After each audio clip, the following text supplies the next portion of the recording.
Takže dobrý večer, dámy a pánové, vítám vás na jedné z předposledních přednášek. Nyní se vám představí Michal Šimon se svou přednáškou z programátora skutečným vývojářem.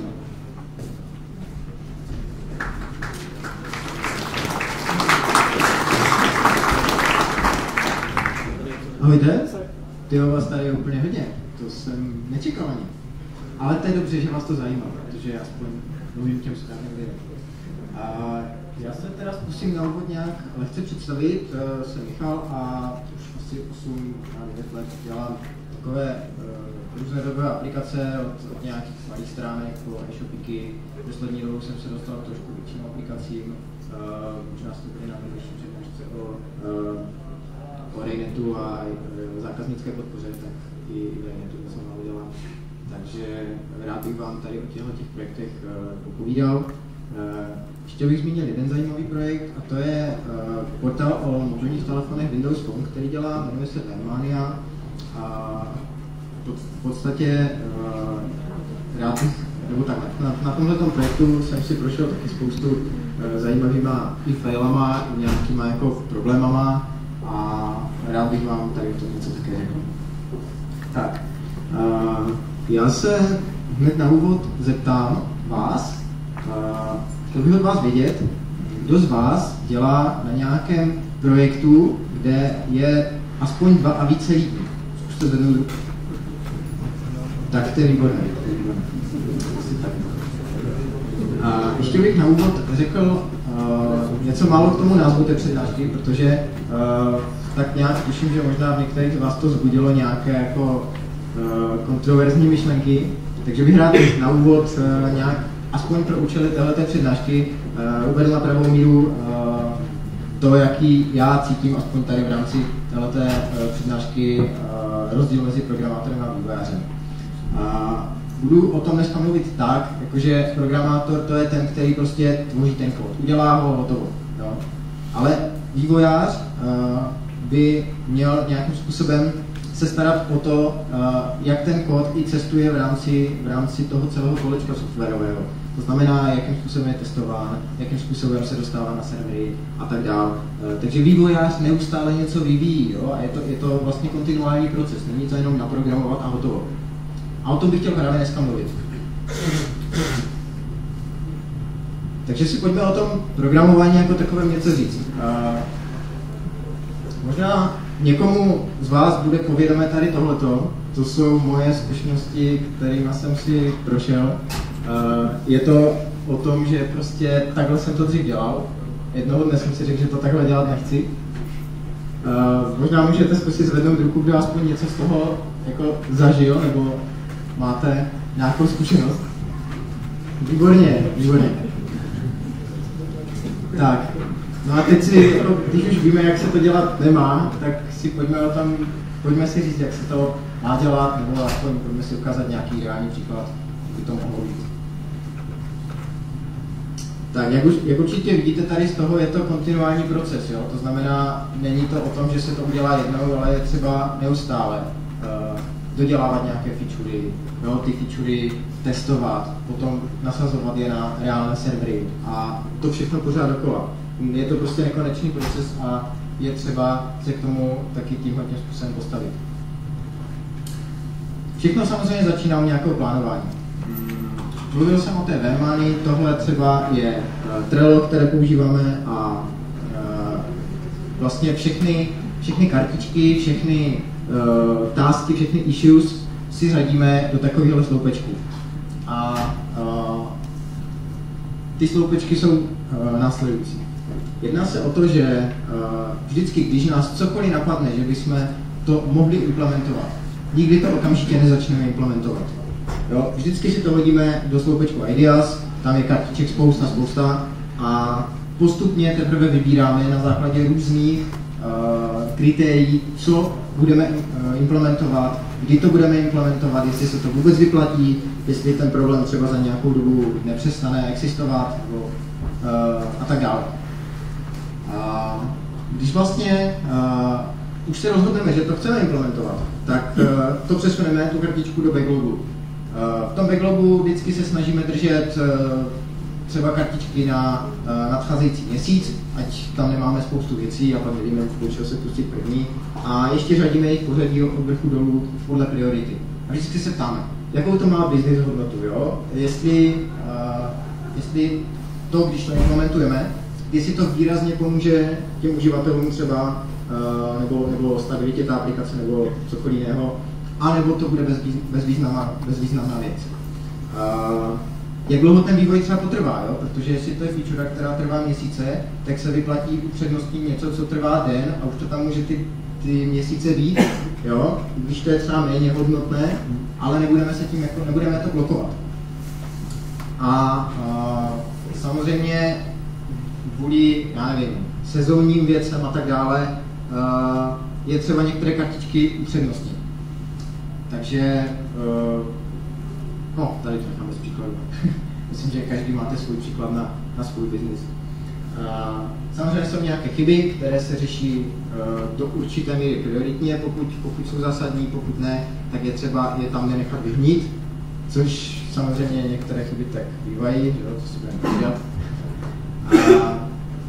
No a když vlastně už jako přichází ten vývojář do toho stavu, kdy jako teď jdu teda jako vyvíjet, teď mám prostě ten prostor něco jako tady programovat, tak si vybere něco z backlogu nebo z chyb, přesune si to na work in progress, čímž všichni ostatní prostě ví, že tady zrovna se na tom pracuje a nikdo mu tu kartičku nevezme a on si na tom může veselé pracovat.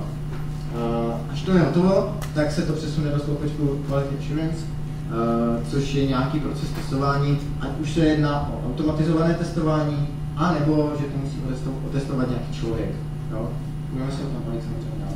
No a když je to připraveno k nasazení, tak v podstatě ve chvíli nasazení se to přesouvá do sloupečku Done.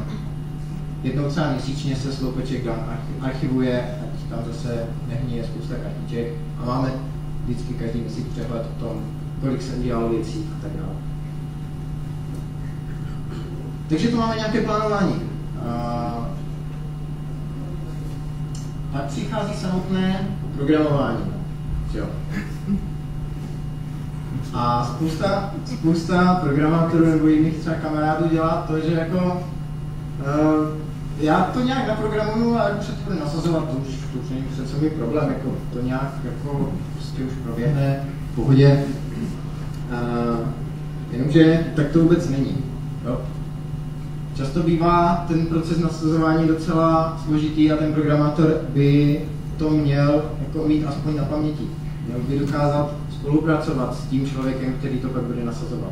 A měl by v podstatě se s tím člověkem domluvit, co on může udělat pro to, aby to nebylo komplikované, aby si ten člověk, který to nasazuje, nemusel prostě na to vyhradit x hodin času a aby to pro něho bylo jenom prostě další verze aplikace a ne prostě, aby z toho měl že musím něco nasadit, novou verzi. Programátoři chcou hodně změn, vývojáři hodně změn, ale ti, kteří dělají operations, právě ty změny jsou pro ně ten čas navíc, takže oni se snaží nějakým způsobem eliminovat nebo aspoň řídit. Jo? Takže proto je vhodné vždycky s tím člověkem na tom projektu komunikovat. Jo? A nějakým způsobem to plánovat, jestli tahle ta nová feature nevyžaduje nějaké změny infrastruktury a tak dále. No a potom samozřejmě nastává taková obvyklá situace, u mě to jede, ale na serveru to spadlo. A proto je extrémně důležité používat v ideálním případě naprosto stejný environment, stejné prostředí pro ten vývoj, tak i pro testovací prostředí, tak i pro to reálné prostředí. Proto je ideální mít tu konfiguraci toho reálného serveru naskriptovanou nějakým automatizačním nástrojem, jako je Puppet, Chef, Ansible a tak dál. A umět si to samé spustit s nějakými třeba jenom škálovatelnými nebo nějakými omezeními škálovatelnosti rozjet právě u sebe na tom virtuálu. Takže tohle je jako skutečně hodně dobrý. Vždycky můžou nastat nějaké další problémy, ale tímhle tím to můžete hodně eliminovat. Takže fakt best practice tohle to dělat. Tím, že tu infrastrukturu, to znamená ten skript, ten popis toho, té konfigurace toho serveru, té mašiny, budete nějakým způsobem verzovat, tak jste schopni v případě problému se vždycky vrátit do dané verze, kdy to třeba ještě fungovalo. No, nastane nějaký zásadní problém, něco upravíte. Vždycky můžete prostě udělat rollback a nasadit tu konfiguraci zpětně, pokud to máte takhle udělané. Pokud samozřejmě to někdo jako beží instaloval ten server prostě celé dopoledne, tak pak je i těžko dohledatelné, co vlastně ten člověk tam všechno nainstaloval a proč. A nějaké problémy se pak daleko hůř ledí.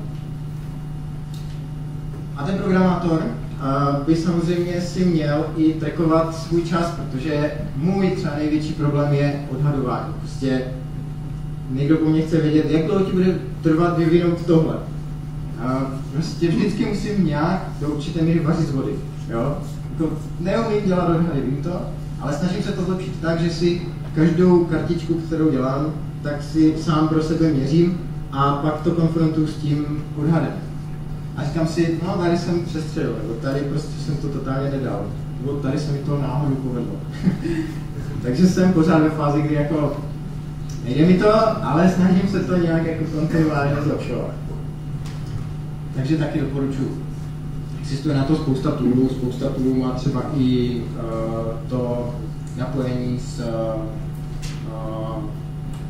třeba Toggle má super propojení s Intralem, jo, a tak dále, nebo vlastně i Jira má spoustu rozšíření na tady tohleto, když používáte něco takového.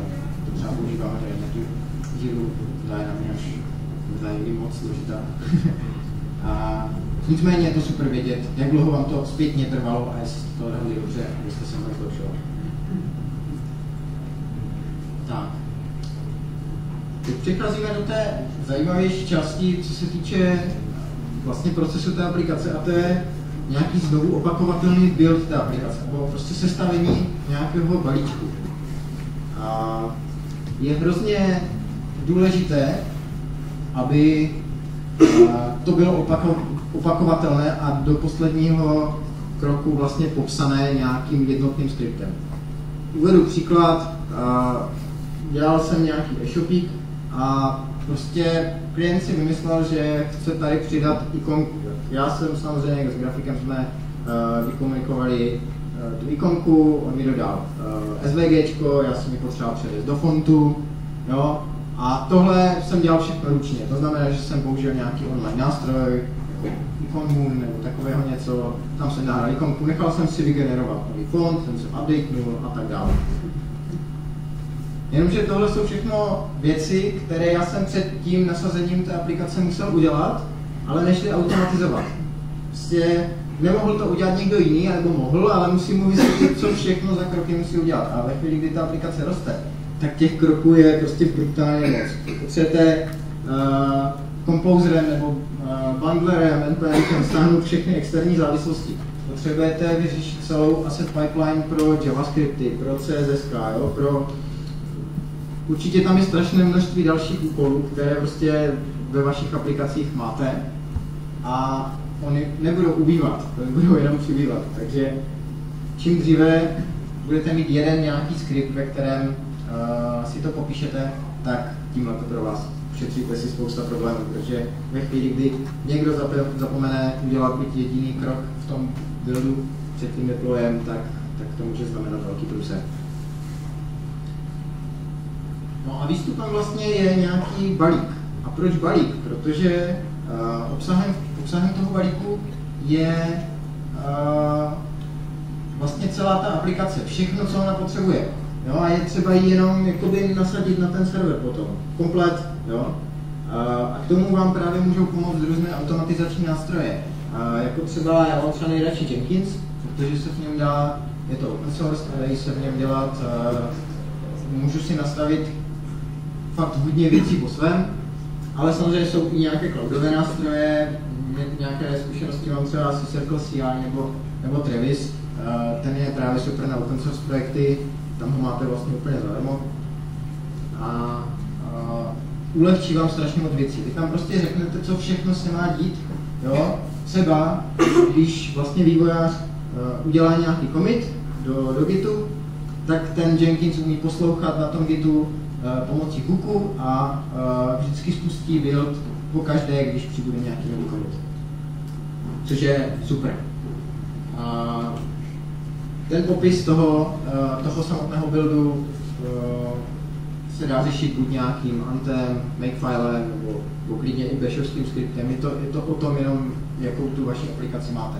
Důležité je to ale nějakým způsobem popsat a dokumentovat. Každý další vývojář, který pak bude chtít do toho zasáhnout, si jenom přečte ten makefile třeba a bude vědět, co všechno je třeba udělat. No a to jakoby často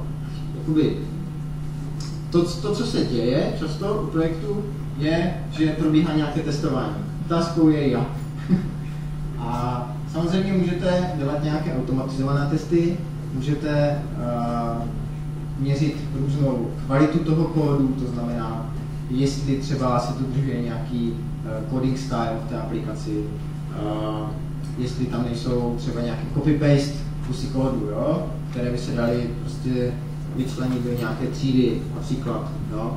To všechno se dá automatizovaně vyhodnotit a při každém commitu vlastně to toho vývojáře upozornit, bacha, tady jako si udělá něco, co není úplně pěkné. A pomůže vám to vlastně udržovat čistotu toho kódu vlastně po celý životní cyklus té aplikace. Mně se třeba poslední dobou strašně osvědčilo dělat třeba lint i nad SASem, protože jsem se díky tomu naučil vlastně nějaké jako dobré zvyky a konvence, jak ten SAS vlastně psát. A tohle se dá dělat fakt nad kdečím a hrozně to pomáhá. Na začátku je to sice jako oprus, protože zjistíte, že to máte jako 300 různých nějakých warningů a vlastně jako je to špatně, ale schválně si nastavuju ten nejhorší nebo nejpřísnější režim, abych věděl, jako, co dělám špatně.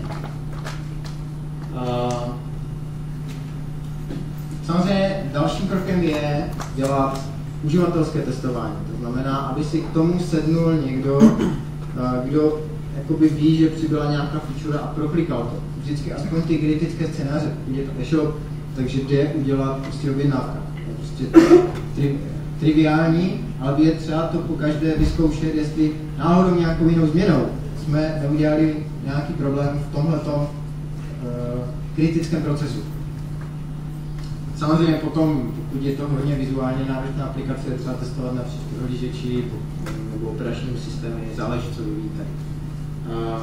K tomu, abyste tohle mohli dělat, tak je ideální ten balíček, který vlastně ten Jenkins třeba vybuildí, tak je třeba ho nasadit na nějaké testovací prostředí. To je ideální, aby mělo zase stejnou konfiguraci jako to reálné a aby to na tom mohl ten člověk se vším všudy prostě testovat. Ještě až se tady vrátím, to je jenom nějaký náhled vlastně v čase, jak na tom obrázku vidět, jak vlastně některé ty warningy jsem se snažil killovat, jo, a vlastně ta křivka klesá, což je jako dobře.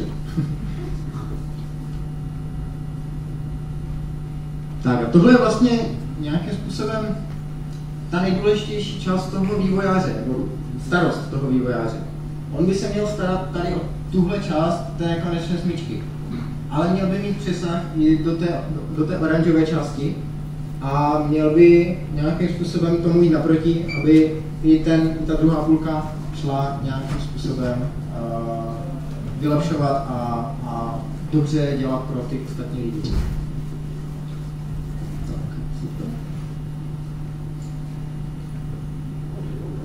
Takže co je vlastně takovou důležitou fází jakoby, při tom releaseu je, že my se rozhodneme, takhle, generujeme balíky prostě s každým commitem, třeba, aspoň s každou přidanou featurou, mergeme to v nějakou branchi a tak dále.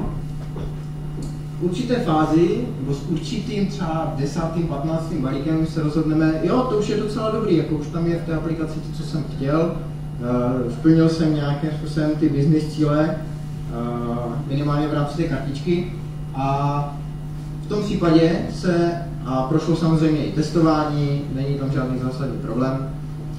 Takže tagnu ten balík nějakou verzi. A ve chvíli, kdy tohle to udělám, tak ho můžu zařadit do stabilního repozitáře. Znáte to možná z Linuxových distribucí, kdy vlastně ten balíček taky, oni mají jakoby nestabilní a stabilní větve svých aplikací, takže vy můžete dělat klidně to samé se svou aplikací, je to pořád to samé. Je to super inspirace mimochodem, jak tady tohle správně dělat. Takže balíček dostane nějakou verzi a může se pokračovat deployem. Někdy třeba znamená vydání nové verze i nějakou další odstávku. Potřebujete, já nevím, updateovat databázi, nebo potřebujete přesunout aplikaci na silnější server a tak dále. A proto je někdy důležité třeba upozornit i uživatele, což ne vždy se třeba stane a pak když tím člověk pracuje, tak ho třeba i odříznete, což je nepěkné, ale bohužel se to stává. Takže často aplikace to řeší tak, že buď se přepnou do read-only režimu, což jim vlastně umožní vyměnit nějakou část té infrastruktury, když se to dá cacheovat. Případně i dobrým způsobem jsou i feature flagy, ale to asi až v dalším bodu. Tak. No a přecházíme k samotnému deployi té aplikace.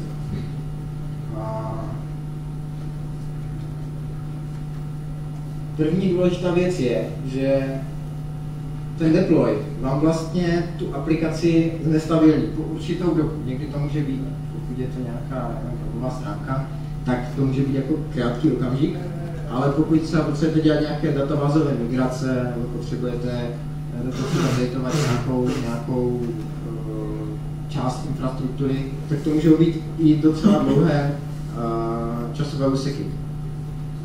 Je dobré tu aplikaci prostě vypnout.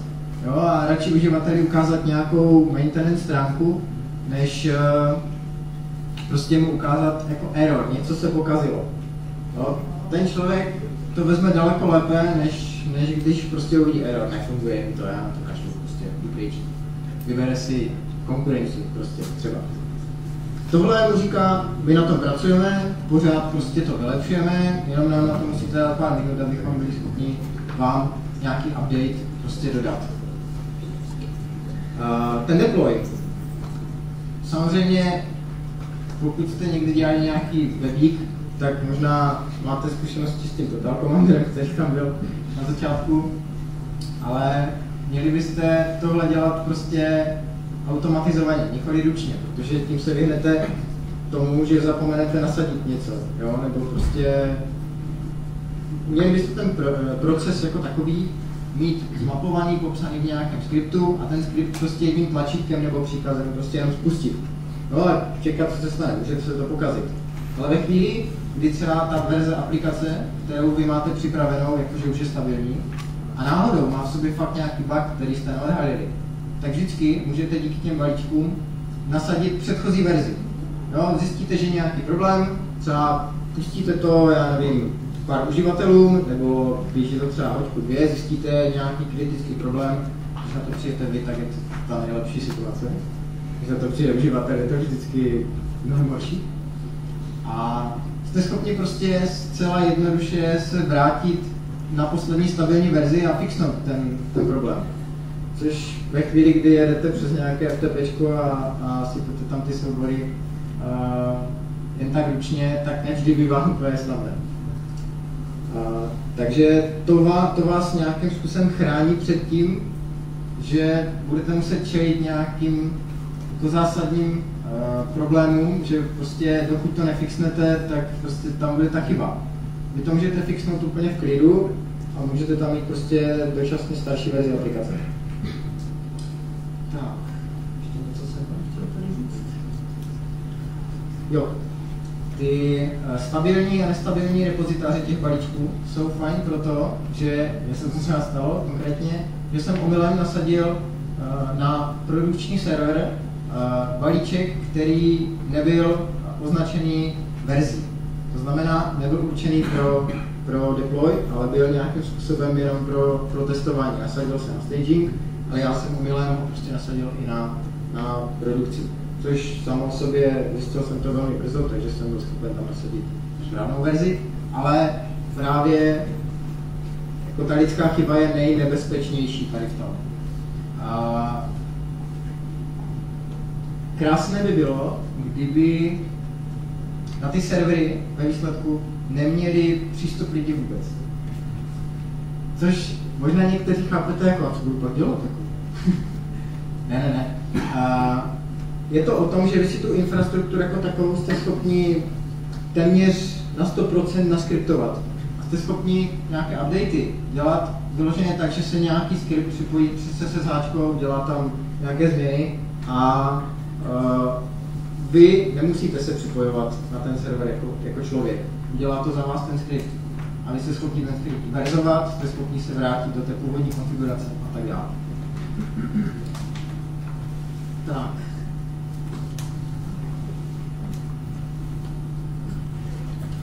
A je tady nějaká operativa samozřejmě. Ta operativa může to být, jako vy používáte klasický hosting třeba pro nějaký e-shopík, tak tam moc starosti nemáte, tam prostě jenom se sem tam kouknete prostě do logu, jestli tam třeba, já nevím, upadla ta báze nebo něco. Ale nemusíte to moc řešit, tam to za vás řeší právě ten hosting, oni jsou do velké míry tam neprovodí. Ale samozřejmě pokud máte nějakou VPS-ku, pokud si to hostujete na svých mašinách, tak vám k té operativy přibývá, musíte mít ty servery aktuální, musíte nějakým způsobem se starat o to, aby jste tu infrastrukturu rozvíjeli, aby to pokrývalo požadavky uživatelů, aby to bylo dostatečně rychlé, aby vám tam v jednu chvíli nepřišlo brutální množství uživatelů, abyste na to nebyli připraveni.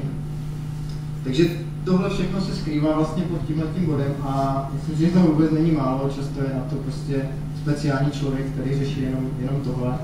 Plus samozřejmě jsem tam deployne, jsem tam dělá ostatní věci. Ale tohle je vlastně jeho primární náplň práce.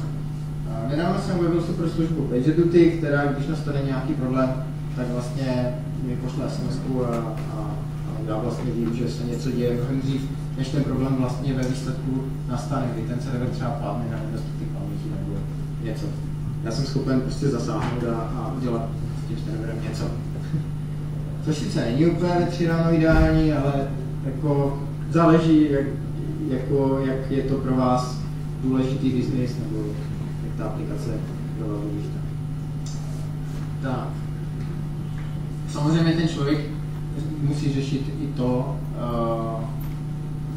že musí plánovat to rozšiřování té infrastruktury. K tomu využívá právě poslední část a to je monitoring. Ten monitoring není pouze pro toho obsáka nebo pro toho operativce, ale je důležitý pro úplně všechny v tom týmu. A právě díky tomu monitoringu jste schopni vidět, co vlastně ti uživatelé dělají, jak se chovají, kdy to využívají tu službu. Jestli vůbec využívají nějaké funkce, záleží jenom na vás, jaká data si tam pošlete. Samozřejmě jsou tam technická data, kolik má který stroj ramky a jestli prostě třeba vycházení z disku, ale dají se tam posílat i docela zajímavé informace, co se týče aktivity těch uživatelů. Vaše aplikace může všechno tohle logovat a potom se to dá následně zpracovávat. Se vrátím ještě zpět. Největší problém třeba, nebo tak, když nastane nějaký problém, tak vy potřebujete o tom mít co nejvíce informací. Jo? Vy hlavně nechcete dopustit, aby se to stalo znova, ale když o tom problému nic nevíte, když vám přijde jenom nějaký mail s nějakou exceptionou, tak jako to není dobrý. Vy se potřebujete podívat, kdy se ten problém stal, čeho všeho se týkal a jestli to nemůže nastat znova. Může to samozřejmě nastat znova často. Proto vám pomůžou nástroje jako třeba New Relic nebo Kibana, o to už dneska tady myslím byla několikrát řeč, do které vy jste schopni sypat, do těch nástrojů vy jste schopni sypat všechny ty vaše logy ze všech služeb na tom serveru. To znamená, že když dojde k nějakému pádu serveru, tak vy byste měli mít na jednom místě logy z web serveru, z aplikace, z databázového serveru a ze všech ostatních služeb, které vlastně na tom serveru máte. Pokud těch serverů máte víc, měli byste vidět ty informace ze všech serverů a měli byste si udělat nějaký časový výřez, co se tehdy vlastně dělo. Tyhle ty služby za vás řeší strašně moc věcí, i když jsou dost jakoby, neže podceňované, ale prostě jenom další raffinace. Tyhle ty služby jsou, za vás řeší vlastně to, že každá služba na tom vašem serveru, ať už je to databáze, nebo systémové logy, nebo logy aplikace, mají úplně jiný formát. To znamená, nejlepší příklad je vlastně s formátem Dataglyph. Jsem nedávno četl, že existuje 27 nejrozšířenějších formátů, jak zapsat datum a čas. To jako nechcete řešit vy, jo? Nechcete se koukat v Bashi prostě do toho logu, co se stalo a tady zjistíte, že no, tady se počítá letní čas, tady není letní čas, tady prostě je to měsíc a den obráceně a tady ne. Nechcete to prostě dělat. A tyhle služby vám právě tohleto vyřeší. Což vám ulehčí strašně moc práce ve chvíli, kdy se fakt něco stane a jde třeba o vteřiny, minuty. Potřebujete to prostě fixnout co nejrychleji. Takže nepodceňujte to, určitě nevyužívejte ELK, což je Elasticsearch, Kibana a Logstash, to je ta trojice, tak to je zcela zdarma, můžete si to nainstalovat na svůj server a můžete to využívat. To samé na Gios. New Relic je v nějaké omezené variantě, tuším taky free, ale chcete to platit, je to velká aplikace a když vám na to fakt záleží. Tak.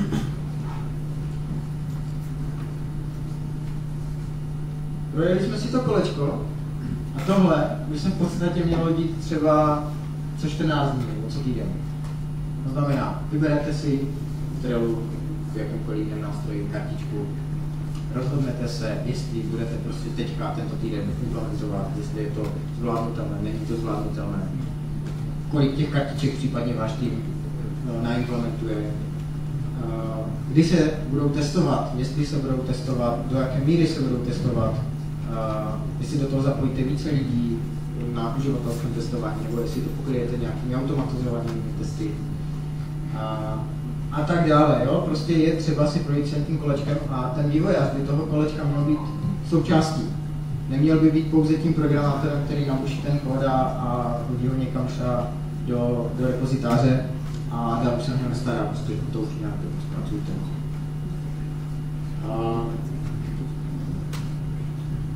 Ještě bych vám rád ukázal nějaké typy, nějaké best practices, které jsou jako dobrý dělat. Je docela fajn, když někdo rozbije build, to znamená třeba neprojdou testy, jo, nebo napíše do toho build scriptu nějakou chybu. Tak docela rád používám Slack. Používá to někdo ještě Slack? Super. Mají velmi jednoduché API a dá se strašně jednoduše do toho Slacku poslat jakákoliv zpráva. Pokud třeba někdo zhodí build a prostě ten build neprojde, tak je super tam poslat prostě do toho Slacku do nějakého veřejného kanálu informaci. Pepa prostě rozbil build. Jo, třeba. Není to o tom, že by jste chtěli toho člověka nějak jako hanit, ale je to potom mezi těmi vývojáři jako docela sranda a pomáhá tomu třeba i ten poslední bod, což je nějaký plugin do Jenkinsu, což je nějaká hra a počítá se vám jakoby score. Kolik fixnete testů, kolik failnete testů, třeba minus 10 bodů, když breaknete build. Plus 1 bod za každý fixnutý test. Plus 1 bod úspěšný build. A takhle se vám počítá score a pak se to třeba jednou za čas může vyhodnotit. Dává to trošku takovou lidskost tady tomu všemu.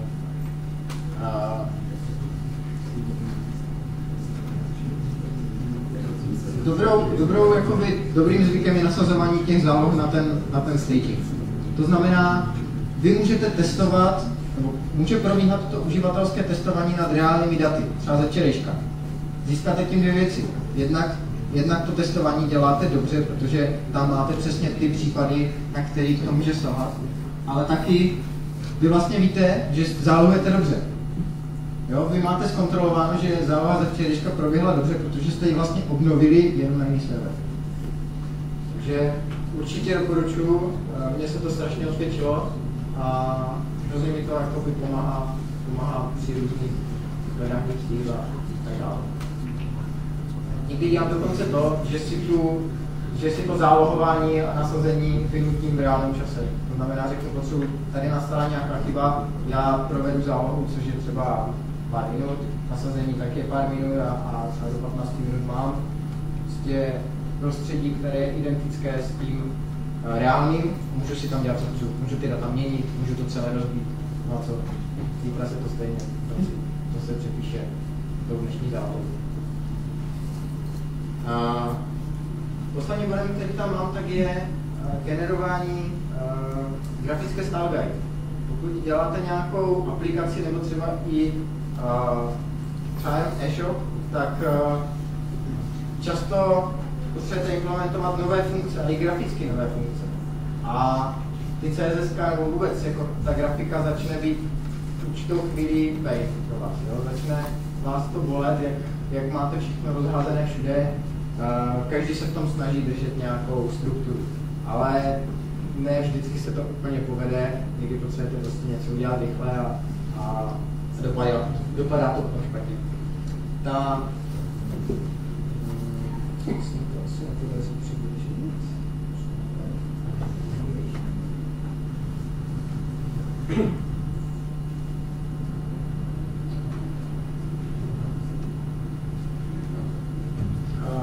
Určitě znáte všichni Bootstrap, nebo aspoň většina z vás. Jste schopni psát normálně v CSS-ku nějaké dokumentační komentáře s různými příklady kódu, což vás vůbec nebolí. Jo, napsat tam o jeden komentář víc, ale výsledkem je, že na to potom pustíte nějaký generátor té style guidy a jste si schopni vygenerovat prostě to samé, co má Bootstrap. A vždycky, když prostě přijde nový požadavek a řekne, stojí potřebu přidat tady prostě buton nebo dialogové okno, tak vy už nemusíte prostě jít někam do kódu a podívat se, jak je tam to dialogové okno udělané, ale prostě otevřete style guidu, což jsou jen nějaké HTML stránky, které se generují sami právě při tom buildu a někam se třeba jenom zálohujou. A vy můžete ke konkrétní verzi si otevřít tu style guidu, podívat se, jak to tam je udělané, vykopírovat ten příklad, použít ho pro svůj účel, nebo prostě ten svůj task a ušetříte tím vy strašně moc času a taky se nedostanete do situace, že máte každý dialogový okno jiné. Prostě někde máte nějaký globální předpis toho, jak ty všechny prvky budou vypadat. Pokud se to snažíte aspoň trošku udržovat, tak to funguje. A i designer potom může přijít a říct, no já to vlastně vůbec nemusím kreslit, už to tady máte. Takže se to dá prostě rovnou použít a udržujete tím nějaký jazyk toho produktu designový. Tak. Já bych se s vámi chtěl rozloučit, nebo na závěr bych chtěl říct tady tuhle důležitou větu. Znamená, že webová aplikace má jenom jednu verzi, ale to je ta poslední. Takže těch verzí je strašná spousta, ale pro uživatele je to jenom jedna. A vy byste měli dělat všechno pro to, abyste udělali to nasazování, ten celý proces co nejvíce bezešvý. To znamená, on by to ani neměl ten poznat. A vy toho dosáhnete jedině tak, že budete deployovat často, že to budete mít automatizované, že to pro vás nebude těžké, prostě upravit tady něco a vydat novou verzi aplikace. Pokud to nasazení té aplikace zvládnete dobře, tak to bude rychle, ten uživatel uvidí tu internet stránku jenom prostě chvíličku nebo ideální vůbec neuvidí. A vy budete schopni být rychlejší než konkurence, to znamená, zjistíte, že se něco změnilo v tom, co chcete něco se změnilo v požadavcích těch uživatelů a vy budete schopni na to velmi rychle reagovat, protože budete mít celé tady tohoto kolečko zmáknuté. A ještě mě napadla poslední drobnost k té internet stránce. Já třeba dělám to, že ji měřím. To znamená, dívám se, kolikrát byla zobrazena. A vždycky po každém deployi se podívám, kolik uživatelů to postihlo. Kolikrát se prostě ta internet stránka zobrazila. Pokud to dělám nějaký rozumný čas, kdy tam je minimum uživatelů, tak často se stane, že to třeba otevře jeden nebo dva lidi, i když třeba konkrétně na té Vmanii každý den tu stránku navštíví 6 až 8 tisíc lidí denně. Což to je to, co chcete dělat. A já si myslím, že třeba já mám tak na to nějaké rezervy a dalo se to dělat úplně bezešve. Ale jako přistihnout pouze jediného uživatele, že nevidí vaši aplikaci, ale jenom nějakou maintenance stránku, není vůbec špatné. Takže já budu velmi rád, když aspoň něco málo z toho zkusíte třeba zrealizovat pro sebe a vyřešíte si tím nějaký svůj pain, nějakou listku, kterou trpí ta vaše aplikace nebo ten váš produkt. Pokud teda máte nějaké dotazy, tak budu velmi rád, když se mě na cokoliv zeptáte, protože si myslím, že to je i téma na nějakou diskuzi. Já sám si nemyslím, že to dělám všechno správně, ale mám ještě spoustu rezerv. Kdy třeba děláte to nasazování, nějakou hodinu? To je fajn vidět třeba v tom monitoringu a bývá to samozřejmě v nočních hodinách, ale třeba už stačí to udělat, já nevím, ve 12 třeba v 11. Jako nějakým skriptem plánovaným časově, nebo si to sednete a uděláte to ručně? Takhle, usnadil jsem si to tak, že to je na útok. Takže to je pro mě otázka prostě jenom, vlastně musíte stát já to tak mám zatím. Uvažoval jsem o tom, že bych to nějak jako automatizoval, ale nemám tu odvahu to udělat. Nebo nevěřím si natolik, že to nasazení je tak prostě neprůstřelné, že se to nemůže stát. Stačí takhle? Ale pokud máš nějakou radu, tak jako rád si poslechnu. Když my to děláme všechno, u nás to dělá ručně všechno a oni jako nocí dělají to. U nás se nasazuje prostě největší špice. Tady když jsi zmínila akci, bylo to nasazení už ne, takže to máš dostatečně je to jakoby, dá se to dělat, pokud máš, jo, já mám třeba řešené to nasazování Debianem balíčkem, takže udělám jenom, mám jakoby skript, který zavolá na ten Debian, což je téměř ten jeden. Když jsme to diskutovali, tam už je problém, že update se nepovede udělat, což se může stát, že je nějaký případek, že se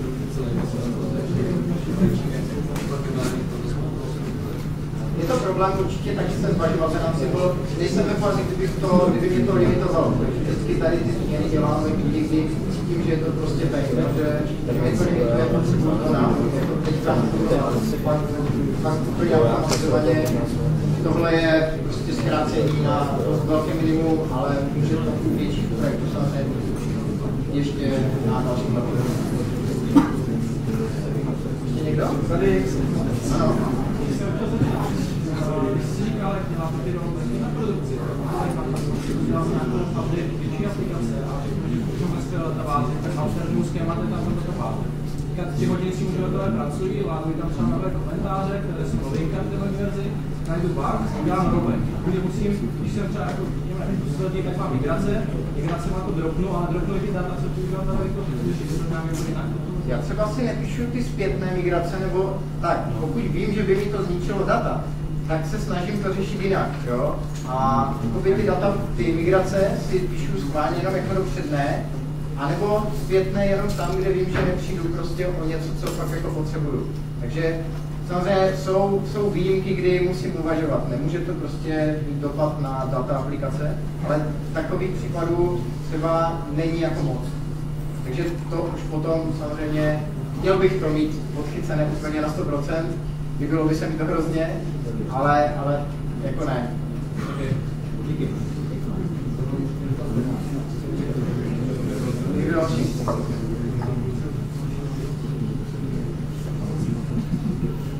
Tak jestli nemá někdo nějaký další dotaz, tak já vám určitě děkuji, že jste přišli. A pokud byste měli nějaké zajímavé téma ještě na diskuzi, tak rád si s vámi o tom povídám ještě. Určitě? Máme problém, jak synchronizovat databázy a ty weby. Nějakým způsobem máme procedury jsou izolovaný. Dají se prostě ty procedury udělat jenom jedna z druhý. My děláme tak, že to je deploy všechno procedur, aby jsme to všechno v podstatě změnil jsem to, ale to máme 3 soubory, tak další 3 soubory, tak na úrovni těch procedur. Na druhou stranu zaktualizovat databázy a zasynchronizovat, nevím přesně kolik, ale prostě mnoho procedur, o kterých jsme nešli, měnili, tak je zakrytý. Ještě s tím souhlasím, že procedury jako takové používám jenom na nějaké, snažím se jim vyhýbat, pokud můžu, a používám jenom na nějaké jako logování, jakože tady se něco stalo, tak si to nějakým způsobem zaloguju, abych věděl, že se to děje, ale nemám právě jako s tím problém. Nicméně dalo by se to řešit tak, že vlastně se vydá jakoby ta feature na několikrát, jo? To znamená, dělá se nějaký jakoby release něčeho, co nepřidá funkcionalitu, ale dělá právě jenom tady doplní ty procedury, které jsou třeba, a potom vlastně doplní další verzi, jakoby tu samotnou feature. Další zajímavou funkcí nebo principem, jak se to dá dělat, a tak to dělá třeba Facebook, je, že má feature flagy. To znamená, že on deployuje nestabilní věci přímo do produkce a pak to konkrétním uživatelům jenom zapíná. Což chápu, že ne vždycky jde použít, jo? Ale spousty funkcí je to taky cesta. A bylo je hodně věcí taky modifikací už existující, což je problém. Jasně. Jedna z možností je prostě napsat novou proceduru pod novým názvem a pak MBAP na to předtím. Jsou to takové mezicesty, kterými se to dá jakoby řešit, ale myslím si, že je to často lepší si to takhle nějak obejít, protože to je zdokumentováno, je tam vidět prostě, že se udělaly tyhle změny, v tomhle balíčku jsou tyhle změny. Dá se to pěkně dokumentovat jakoby textově, že dá se udělat tomu balíčku prostě nějaký change log a je vidět, proč se to stalo a že to je vlastně součástí nějakého většího updateu.